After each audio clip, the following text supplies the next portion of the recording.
Om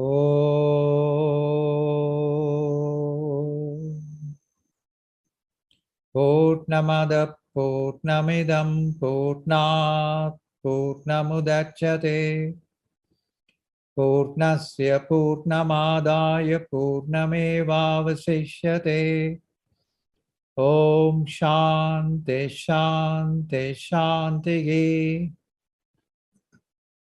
Om Sahana Vavatu Sahana Bhunaktu Sahaviriyam Karavavahai Tejasvinavaditamastu Mavit Vishavahai Om Shanti Shanti Shanti.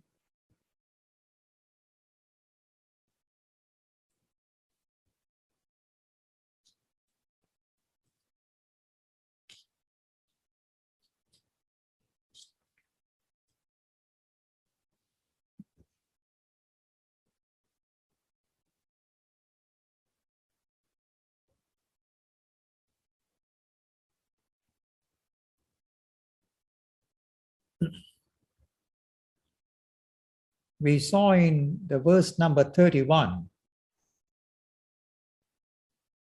four important features were addressed.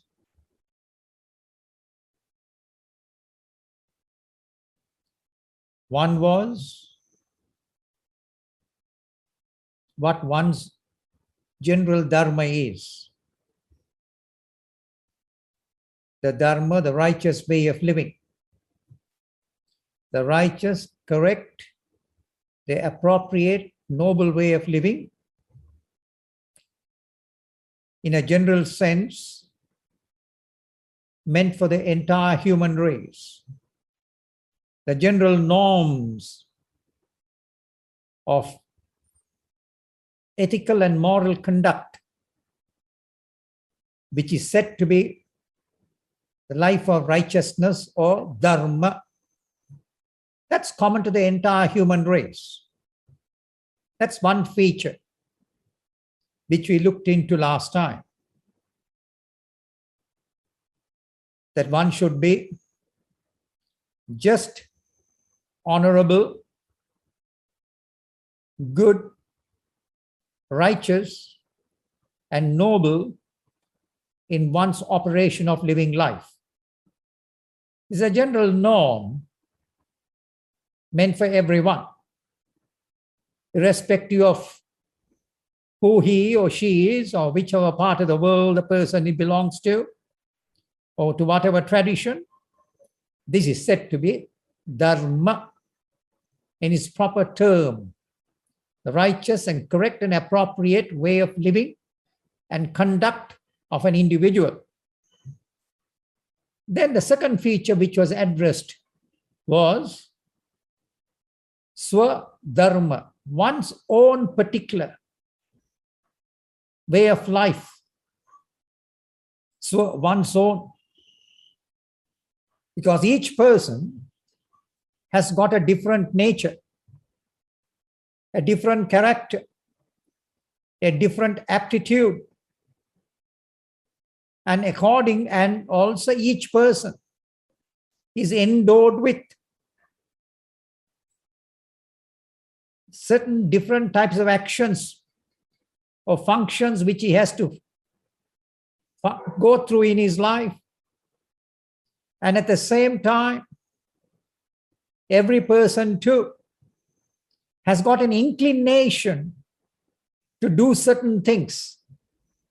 So dharma, so one's natural aptitude to the way to function, the way by which one functions. So that's part of the whole aspect of one's own dharma. So this is based on, so Krishna says in the fourth chapter, one's swabhava, one's nature, one's own individual nature. You will find that the individual nature of each person is distinct and different. Even with respect to, in a family itself, of 4 children, each one of them will manifest a different nature, a different character, and a different tendency, even in one and the same family itself. So that is said to be Swabhava, one's own nature. Now, how did this come about to this individual? This individual who has got his own individual nature, Swabhava, was something which he had acquired in his previous life or previous lifetimes. So this is not the first time that we are living as a human individual, but we have had innumerable lives before. And in all of those lives, we had each individual had cultivated certain feelings, thought patterns, and also he has done certain actions, has gone through various types of actions in his previous life, thought patterns, and he had undergone certain types of knowledge structure and education, and practices, mental practices. So all of these put together go to make up the nature of an individual. So the nature of an individual is something which he had acquired from his previous lifetime. So through the feelings, thought patterns, and other practices which he had gone through, along with the actions that he had gone through in life. Now, if he had done good actions in his lifetime, which is noble and correct and harmonious, so in this lifetime, he would have a corresponding nature, which is harmonious, good, and peaceful. On the other hand, if he had in his previous lifetime entertained wicked thoughts and wicked feelings and done wicked actions, then this person would have a tendency in this life to go through wickedness, because that is something which he had acquired in his previous lifetime. Then at the same time too, if a person has gone through certain spiritual disciplines and practices and gone through certain meditative forms of meditative practices, led a contemplative life, then in this lifetime, he would have a natural tendency and gravitate towards the life of a hermit. Automatically, it's very natural to him to gravitate to such a life as a hermit, like a duck taking to water. It's very natural to this person, and to take to a spiritual life, or to take to a spiritual life of goodness, holiness, and to carry on what he had done before. So therefore, this is something which has been acquired by each individual and cultivated by each individual in his previous lifetime. That is his Swabhava, acquired nature, which he had cultivated. So accordingly, he would now in this lifetime correspondingly function. So that is why Lord Krishna says that the human race has been classified Chaturvarnyam Maya Srishta Guna Karma Vibhagasha. So there are four prototypes of human beings in the world indeed, and Chaturvarnyam, and they have been classified according to their Maya Guna Karma, according to their guna, which they had acquired, the nature which they had acquired in their previous life, and also at the same time, the tendency to act. Some persons have a tendency to act in a good way, in a kind manner. Others have a tendency to act in a harsh, rough manner. Certain others have a tendency to act in a tricky, crooked, cunning way. So all of these is something which the person had acquired. This tendency to act is something which he had acquired in his previous lifetimes. So this is so, therefore this classification is not by birth, belonging to a particular community, but it is something which the person had acquired from previous lives. So this Chaturvarnyam, so this classification is not because you're born in a particular family, but because the person has acquired these characteristics from previous lifetimes. So therefore, in one and the same family, you may find one person functioning with the nature of a Brahmin, another person would function with the nature of a Kshatriya, another person would function with the nature of a Vaishya. One and the same family itself, you will find that. And therefore, according to the way they function and operate in the world, one would discover what their general character and the caste nature is. So it's not by birth that one is born in a particular family belonging to a particular caste. It's a universal principle applicable to the entire human race, to man or woman. And not only that, the word varna has been used there. Varna means color, the color.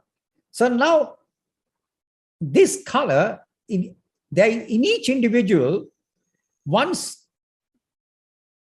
character, nature, can be discerned and understood by the color.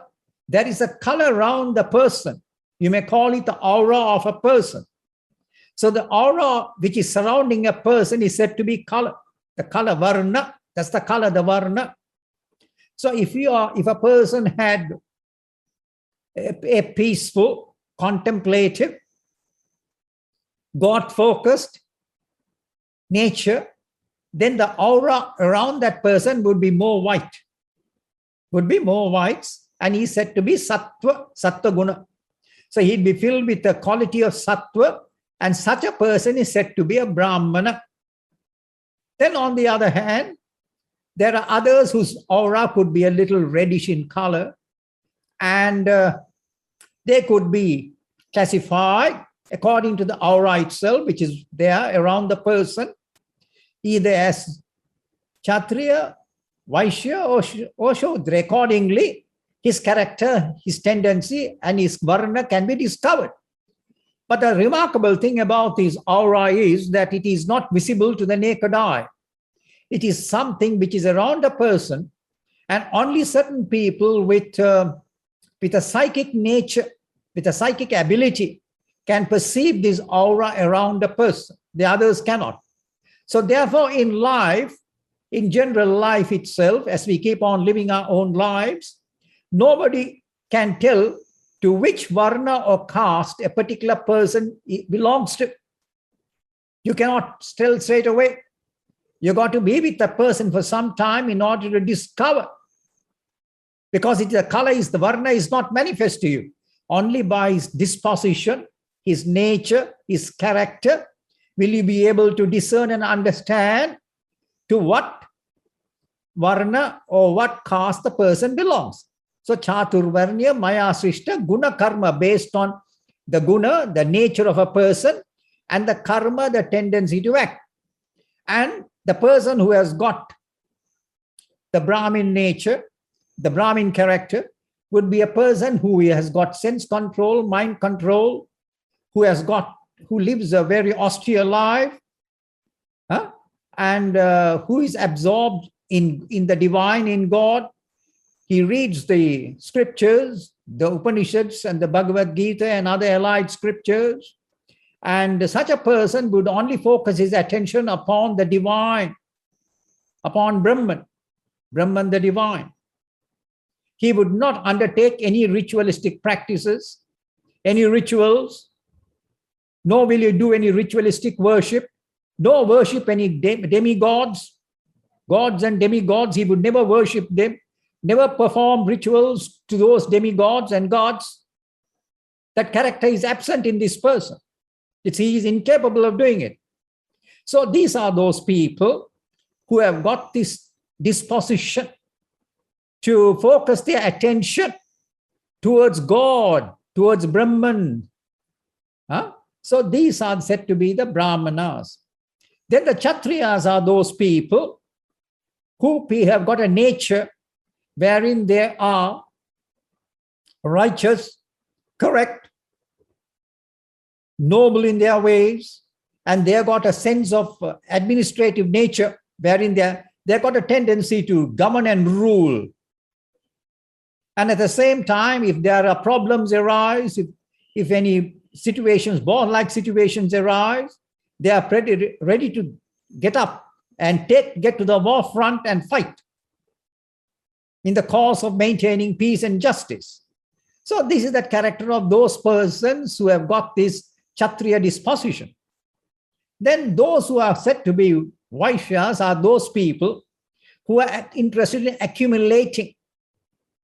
Either they accumulate grains through farming, they tend cattle, agriculture, they have a farm, and then that's taking care of cattle and other animals. And then at the same time, they are those people who are business-minded because they want to accumulate money. So this is the tendency, and they are said to be Vaishya character. So thus, in this manner, the human race is so classified according to their disposition to act and according to their nature. So by this process, one can understand one's aptitude. Because before we emerge out into the world, in the active world, in order to function, we must find out what our natural aptitude is, natural nature of operation is. And it begins to manifest. So in due course itself. So accordingly, when one functions in the world, according to one's natural disposition, then all goes well with the person.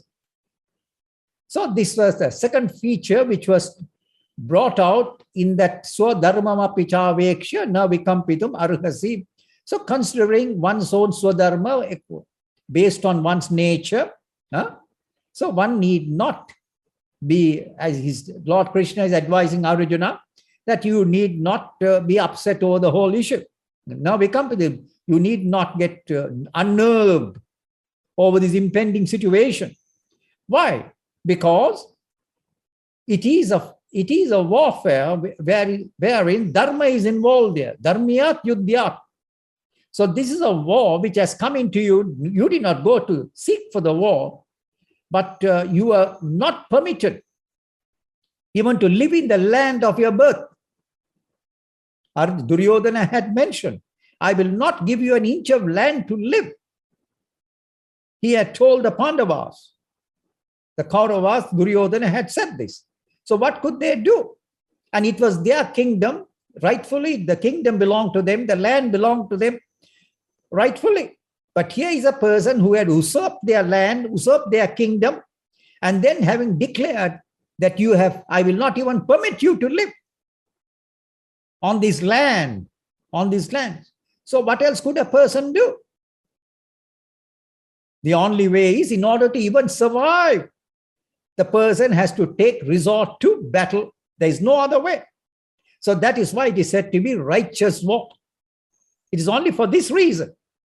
It becomes an unrighteous war when you try to go out to another country, to another region, to conquer those people out of your ego, out of your majesty and power, out of your greed.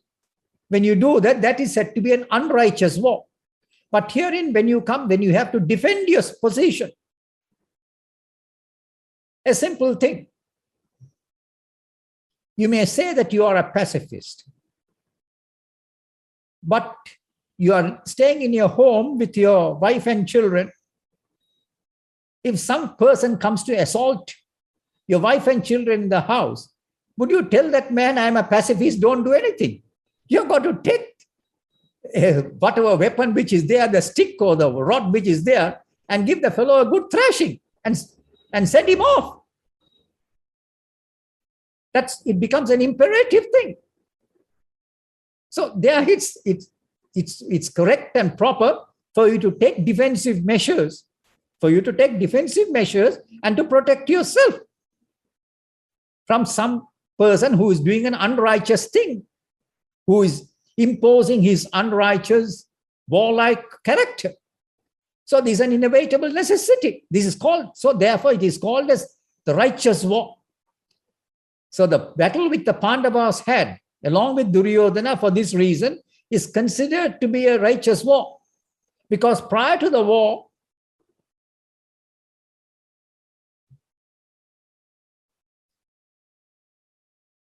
the Pandavas tried to mediate, tried to give us half the kingdom. All right, the whole entire kingdom is ours. But at least, it doesn't matter, let us share the kingdom, half, 50-50. The fellow said no. Duryodhana said no. Then the Pandavas said, all right, give us 5 cities. The answer was no. 5 villages, no. 5 houses so that we can live peacefully, no. And the person who went to mediate was Lord Krishna himself. When Lord Krishna went to mediate, the poor Krishna, that fellow Duryodhana tried to bind him. Tried to bind him and rope him, the mediator. So he was not ready for any mediation at all. So the Pandavas were left with no choice. Absolutely no choice. So that is why it is said, Dharmiyat Yudhyat. It is a righteous war indeed. And yet Kshatriyasya na vidyate. And for a Kshatriya, that is a normal thing, because a Kshatriya is a man, is a dynamic person of the world indeed. He has to live, he has to protect Dharma, he has to live righteously, and he has to live somewhere. So therefore, this Arjuna being a Kshatriya, a prince, a ruler, a prince. So therefore, that's their nature indeed, to administer and rule a country. So therefore, this is the nature of a Kshatriya. So for a Kshatriya to take part in this particular war situation is said to be not incorrect. It was a proper thing to do. So that's what Lord Krishna is saying. Then, having said this much, then he continues. Lord Krishna is adducing various other reasons why he should engage himself in his duty. Each person has got a duty in life, a function. So, accordingly, Krishna is trying to whip up the enthusiasm in Arjuna to take part, because now as far as Arjuna was concerned, he had become very stubborn and said that he had sat on the chariot in a despondent manner, having put aside his bow and arrow with a dejected attitude. So for such a person, he has to now adduce various reasons why he should engage himself, get up and take part in this situation. So then in verse number 32, Krishna says, Yadrichaya chopapannam surgadwaram apavritam sukinaha chatriyaha partha labante yuddham idrisham. Yadirchaya cha upapannam, just by chance, yadirchaya, by chance, something has opened out for you. Cha upapannam, by chance something has opened. And what is that? Swargadwaram apavritam, the gates of heavens. Swargadwaram, the gates of heaven by chance has opened out for you. Because it is said that when a person does his ordained righteous duty in life, then God gives him a little holiday. He takes him to heavens and gives him a short holiday. Poor chap. After all, planet Earth is said to be a karma bhumi. Karma bhumi means a plane of action.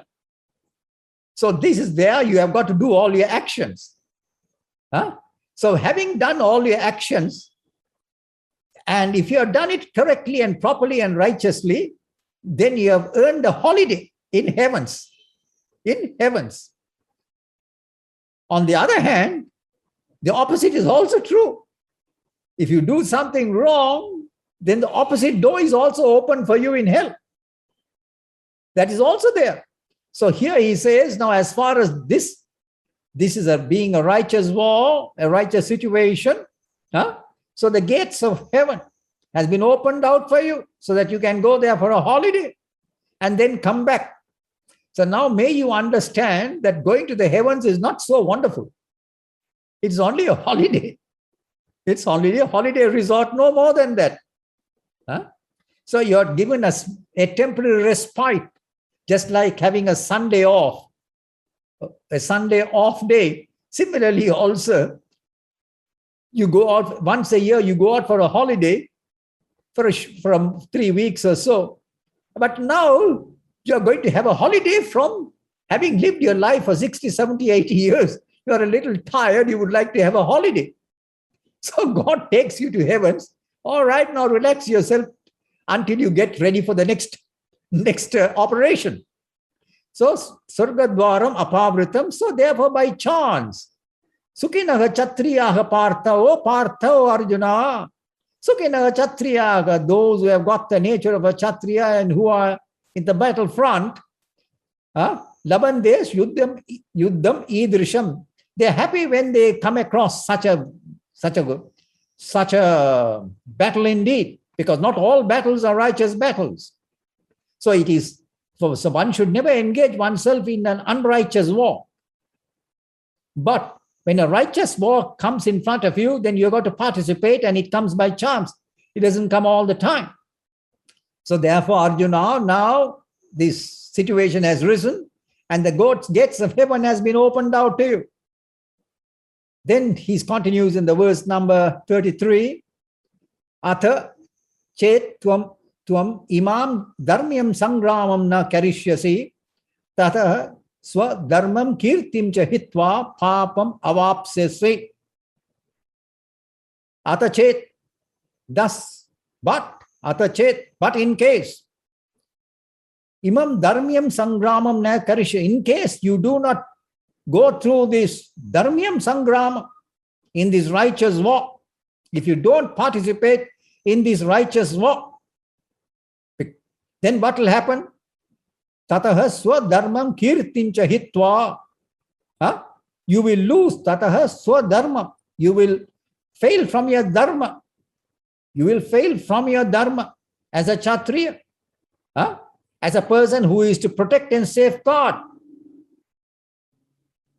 yours and the rights of those around you. Swadharmam cha and kirtim also. And you will lose not only your dharma, but kirti also. Kirti means fame. After all these years, you have been known as a great warrior. Arjuna was a great warrior indeed. And according to the mythological stories, he had a great war with Lord Shiva. And there it was an equal fight.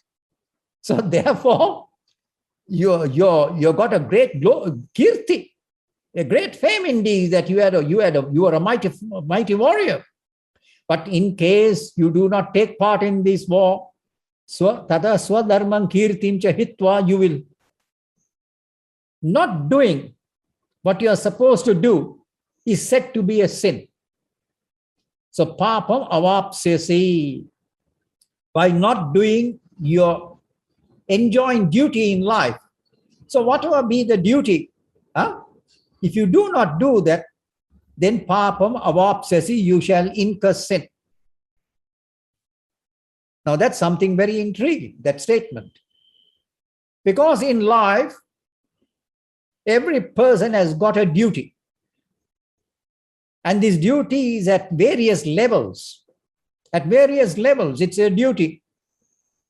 So there are family duties, social duties, office duties, work field duties, That is office duties, national duties. So all these duties are there, enjoined for a person. Now, if he does not do what he is supposed to do as a duty, then what happens is he incurs sin by that negligence of duty. And one of the forms of negligence of duty, which I may tell you very clearly, is that it becomes a natural duty, which everyone can understand what it means. When you were born as a little child, little baby, you were a helpless little baby. And the human baby is one of the most helpless little babies. It cannot, unless it is cared for, it cannot survive. Other animals, some or the other, can survive. But the human baby is such that it requires careful nurturing. Very carefully, you've got to bring up the little baby. So the parents have to spend a lot of time, their energy, their resources in taking care of this little baby of theirs.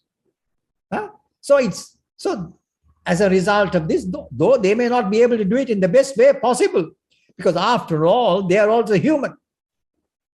Don't expect your parents to be perfect. If they were perfect, they would not be your parents.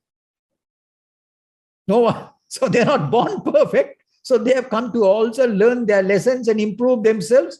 So according to their own limitations and whatever limitations they have, they are trying to do their best in their own way. So now when the parents become old, correspondingly, it is now your duty to take care of them when they are old and helpless. Only old people know what old age is all about. When they reach the age of 80, 90, then they need caring. All types of physical caring, psychological caring, mental caring, everything is there. So it is now becomes your duty to take care of them in old age. You can't shut them off somewhere. So this is the concept of duty. So if one does not do one's duty in life, because duty in life is at various levels. Even when you are working in the office, you are duty bound to your fellow workers. You've got to be very kind and considerate to the fellow workers and not be unjust to any worker in your office. You're duty bound by that. And everyone is duty bound in their own way, wherever they are placed in life, in society. It doesn't matter where the field of operation is. So in each field of operation, you've got your duty to perform, which has to be done to the best of your ability. Your ability may not be that 100% fine, but to the best of your ability, you've got to discharge your duties. You cannot be indifferent to it. You cannot neglect it. You cannot, shall we say, do it in a haphazard manner. It has to be given its due attention. Because if you do not give due attention to it, it's negligence of duty. So therefore, he says, by not doing your proper duty, or in case you do not wish to engage in this righteous war, which is said to be your duty at this particular moment of life, then you will lose your virtue, swadharmam and kirtimcha, your fame too, and you will papam avapsyasi, and you shall incur sin. You shall incur sin.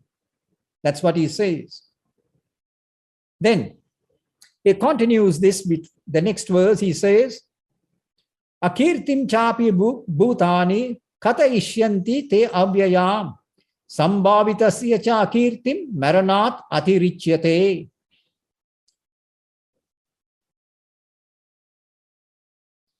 Then akirtim cha api bhutani kata ishyanti te avyayam. And people, all the people around you, they will katayishyanti, they will speak about, they'll talk about your everlasting defame, akirti. How Arjuna at the time of the impending battle, he failed his duty and got away from his duty. So akirtim cha. So instead of doing what he is supposed to do, he took heels and got away from the impending war situation. Huh? So that's what all these people will be saying. And it is avyayam. And this will be spoken for generations. For generations and generations. Even today too, when there is a great warrior, his fame is spoken around for generations and generations. So also, for generations and generations, those who have acted in a horrible manner in human society, for generations too, their ill fame and has been broadcast for generations and generations. So Alexander the Great from Macedonia, Greece, when he became a successful conqueror at that time, came all the way up to India. So his fame as a warrior spread. His fame. Then there were others like Genghis Khan, who was a cruel tyrant from Mongolia.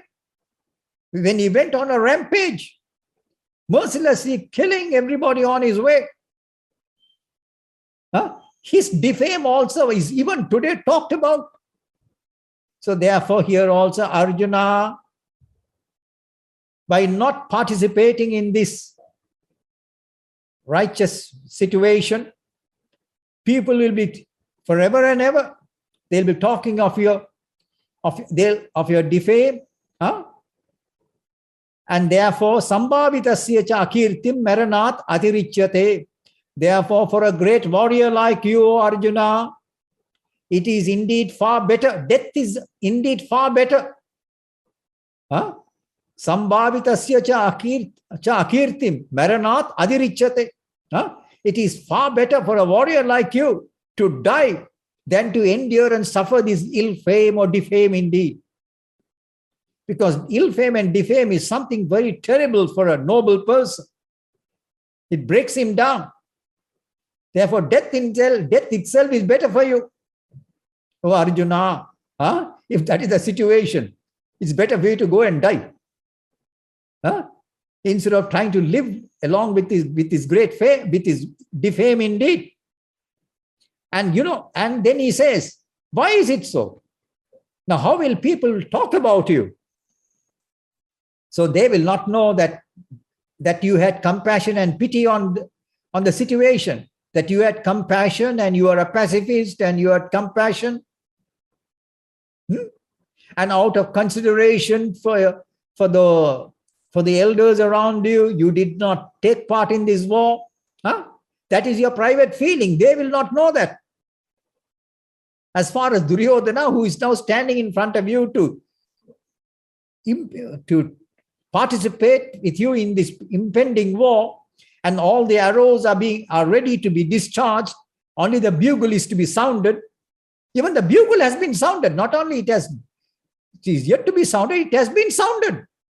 It is only after that this Arjuna got into this peculiar situation. So prior to that, what did Arjuna do? He had told Lord Krishna, Hare Krishna, take my chariot to the midst of the battlefield, the middle of the battlefield, so that I can survey the two armies arrayed on either side. I want to see with whom I am going to engage in this warfare. Who is standing in front of me? I want to have a look at them.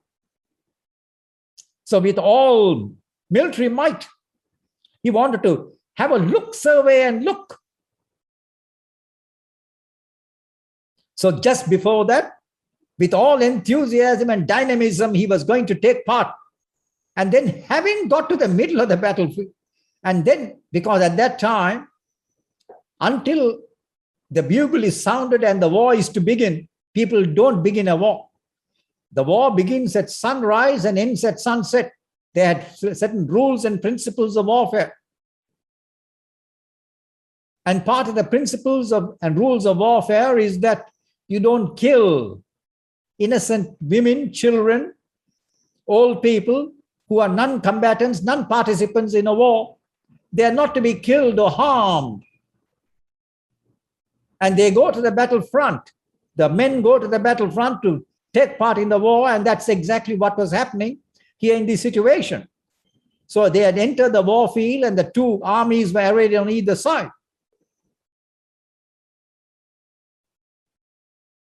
So at that time, so Arjuna surveyed. So when he surveyed the two armies around on both sides, he had an emotional breakdown. So when he had an emotional breakdown, he collapsed. So when he began collapsing, because these are my people, on both sides, they are my people. They are not enemies, they are my people, our people. They're going to kill each other. Of what use is it? Just for the sake of a kingdom? So that's what Arjuna said. I would rather become a sadhu, a hermit, than to actively go into this process. He even threatened that. So therefore, to this person who had attained this psychological breakdown, emotional and psychological breakdown, Lord Krishna is trying to whip him up, whip his spirits up, to make him rouse back and get back with all military enthusiasm to engage in this righteous war. So then he adduces and further says, Bayat ranat uparatam mamsyante tvam maharataha yesham cha tvam bahumato bhutva yasyasi lagavam. The Maharathas, the great warriors, they were called as Maharathas. So there are technical terms used for the Maha means great charioteers, great Maharatha. So they are in command of so many divisions or whatever it is, Ratha, Maharatha, who have the capacity to fight. Each person has got a different capacity. So these great warriors had their own unique capacity. And what would they say when Arjuna came in front of us? Seeing us, he disappeared, he ran away. So Bayat Ranat Uparatam Mamsyante Tvam Maharataha. So the great warriors who have assembled here to take part in this war against you, what will they say? They would say, Bayat Ranat, having become afraid. They will consider that having become afraid, Arjuna ran away. Bayat Ranat, from this battlefield, that's what they will take. They will not know your psychological breakdown, which only you and I know. Lord Krishna is saying only both of us know. Of course, Sanjay also knows. The narrator also knows. But the others are not going to know about this. Yes. So therefore, Arjuna, Yesham chatum bahumato bhutva yasyasi lagavam. So, Yesham, by them, who had considered bahumato bhutva, having been considered so highly and well by the others around you, now they will yasyasi lagavam, they will now consider you as a little fellow, a fellow of no worth, yasyasi lagavam. They'll have a very low opinion of you henceforth indeed, O Arjuna. Of what use is it life after that? And not only that, avachya vadamsya bahun badishyanti tava ahitaha nindantava samartyam tato dukkataram nukim. Avachya vadamsya bahun badishyanti tava ahitaha. So ahitaha means, hitaha means your well-wishers. Ahitaha means those who are not your well-wishers, who are hostile to you. So there are two types of people in the world. Certain people are your well-wishers. There are certain people who are your ill-wishers, who wish all the time ill about you. So, ahitaha, your ill-wishers. What will they say? Avachya vadamsya bahun badishyanti. They will speak avachya vad and they'll speak despicable words about you. And while you're going about They may cast remarks which you may have to overhear. Huh? This is that fellow, this is a great hero. Now walking in front of us quietly like this. Huh? No good fellow. So in this manner, they would talk about you. Avachya vadamsya bahun vadishyanti. So nindan tava samartyam. And they would also ninda. They would cast aspersions about your samartyam, about your capacity and valor indeed. Therefore, thereby, dukkataram nukim. What greater sorrow than there is for a great warrior? Dukkataram tukim. Greater than this ill fame and defame. You'll be so badly defamed. What greater sorrow is there for a great warrior like you? Therefore, Arjuna, you do one thing. He says, Lord Krishna is saying now. But remember one thing. So in verse number 37, he mentions, Hato va prapsasi surgam jitva va bokshase mahim tasmat uttishta kaunteya yuddhaya krita nischayaka. Hato va prapsasi surgam. Therefore, Arjuna, don't succumb to this weakness of the heart. Get up. For what? Get up and engage yourself. For two things will happen to you if you engage yourself in this war-like situation, in this righteous war. Hato va prapsyasi swargam. In case you get killed in this battle, you will obtain swargam, you will obtain heavens. So you will obtain heavens, the warriors' heavens, because you had taken part in the righteous war and you died in this war, and as a result of it, you will be taken to the warriors' heavens for some time. So there you got nothing to lose there, because in case you die, you go to the heavens. Hato va prapsasi swargam jitva va bokshase mahim. In case you win, jitva bokshase mahim. In case you win this war and defeat the Duryodhana's party, the opposite camp, you defeat them, what will happen to you? Bokshase mahim. You shall enjoy this entire earth along with its kingdom. Therefore, you got nothing to lose. That's what Lord Krishna is telling. In this situation, you got nothing to lose. Hato va prapsasi swargam jitva va bokshase mahim tasmat uttishta kaunteya yuddhaya krita nischayaka. Therefore, uttishta kaunteya, O Kundi putra, tasmat uttishta, get up. Now you have been sitting down on this chariot, now get up. Get up, take your bow and arrow, tasmat uttishta kaunteya yuddhaya krita nischayaka, and make a firm resolve to take part in this battle indeed. So that is what Lord Krishna is telling Arjuna. He's trying to whip him up, enthuse him to take part in this war, and thereby he has been adducing so many reasons. Now, since this is a simple section, I've been running through it. I've been running through this section. Now we come to another very pertinent section. How should you engage yourself? How should Arjuna take part? With what attitude he should engage himself in this battle? That particular teaching is being now opened out to you.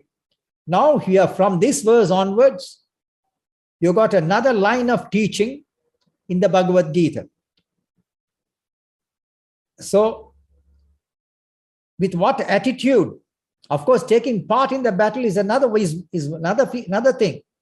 But with what attitude you are supposed to do what you are supposed to do? Your mental attitude, the frame of mind, because you need a frame of mind with which, a proper frame of mind, you may call it a spiritual frame of mind, in order to engage yourself not only in this battle, but in the battle of life too. Because life is a battle at many fronts, at many levels. So when you go through the operations of living life, life itself is a great battle at various levels. You know that very well. The battles that you had to go through in life, right from the time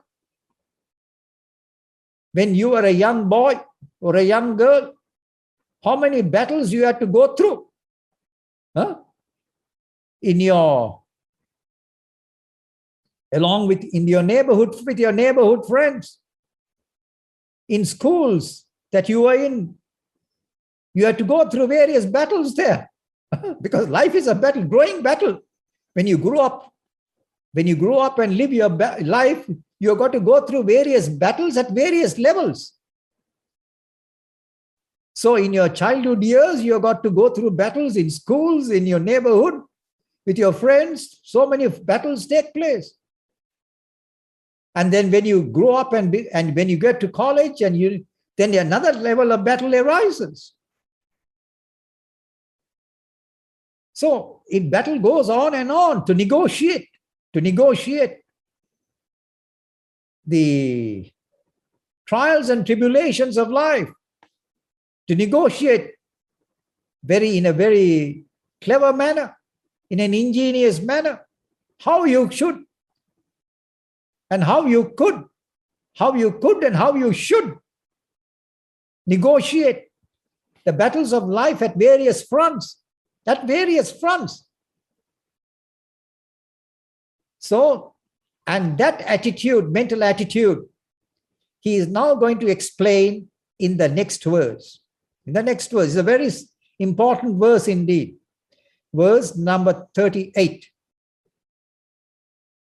With what attitude should you operate in life?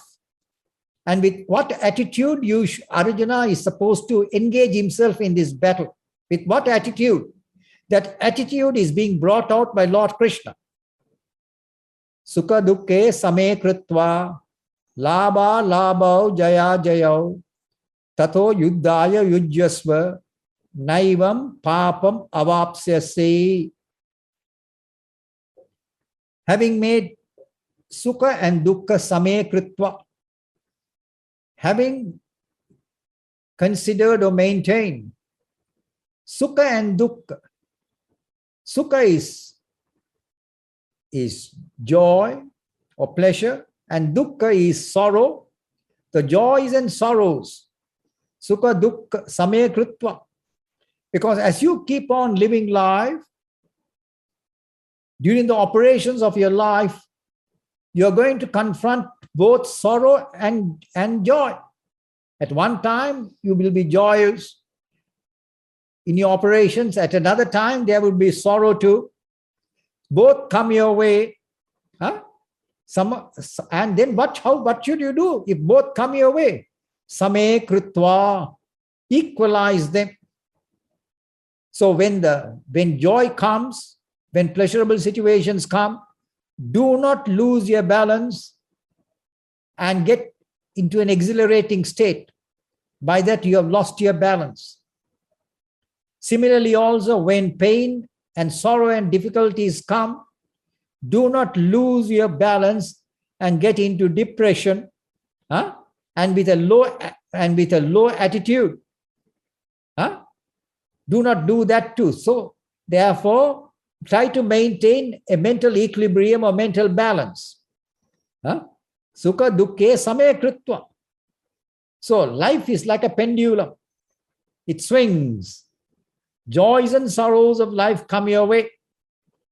But don't get elated by the joys and don't get dejected by the sorrows, but maintain a balance, a state of mental equipoise, emotional equipoise.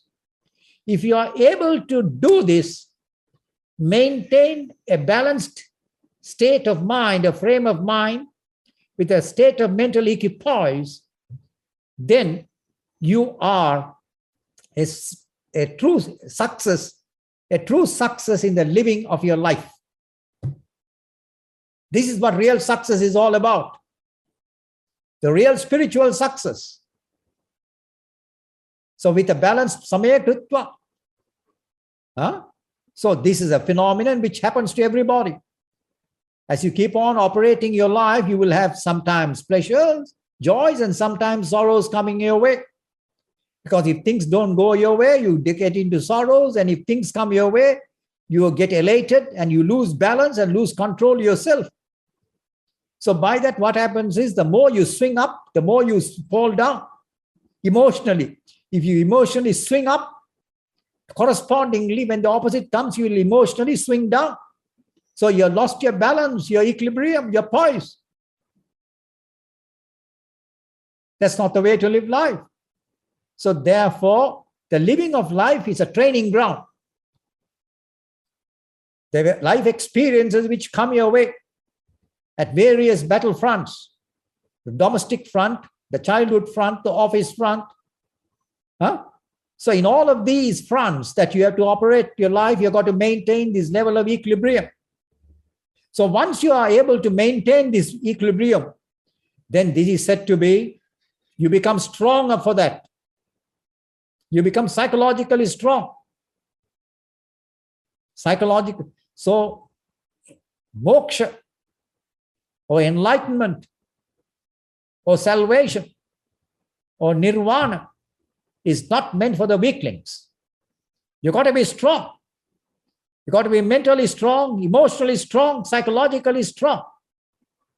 So therefore, when you are able to absorb both the pains and pleasures of life, the joys and sorrows, absorb them without losing your balance and equilibrium, then you are a success in the operation of your life. So it makes you psychologically strong indeed. So, sukha dukkhe same krutva. Therefore, O Arjuna, the way to participate in this horrendous war, is going to be a horrendous war. And the war took place for 18 days. It was a horrendous war. But maintain your balance, you maintain your equipoise. At the end of each day, at sunset, when the war is, for the day's war is over, all the warriors cool their heels, take a good bath, refresh themselves, ready for the next day. That's exactly what you do every day. Even in your normal home life too. You have gone through the battle of living life for the day. You get back home, relax yourself, bathe yourself, and prepare yourself for the next day's operation. So therefore, having equalized pain and pleasure, this is the pendulum with which life swings. The pendulum of life swings on this. Then labha, gain and loss. In life, sometimes in some ventures, you will have gain, labha. Alabha, in some other operations, you will have a loss too. That's both natural. At sometimes you win, sometimes you lose. Even in the sports field too, when they have a sporting contest, sometimes you win, sometimes you lose. So, labha, therefore, in both these, wherever there is gain and loss, then sometimes you'll have a gain, sometimes loss, and whichever way it comes, don't lose your balance. Maintain your equipoise, samaya krutva, jaya, jaya, and victory and defeat too. Jaya is victory and ajaya is defeat. Both in victory and defeat. Maintain this balance indeed, because in some battles you win and some battles you lose. So what? Life is not lost by that. So therefore, in all these situations, keep your mental balance, mental equipoise, and having kept this mental balance and equipoise, then tato yuddhaya yujyasva, thereby there tato, thus in this manner, yuddhaya yujyasva, may you take part in this war indeed, yudhyasva, may you take part in this war. Thus when you do, naivam papam avapsyasi, but if you were to take part in this war in this manner, Pap na evam papam avapsyasi. You shall not incur sin. With the state of mental equanimity and equipoise, if you were to engage in this battle, which is the war front, then you will not incur sin indeed.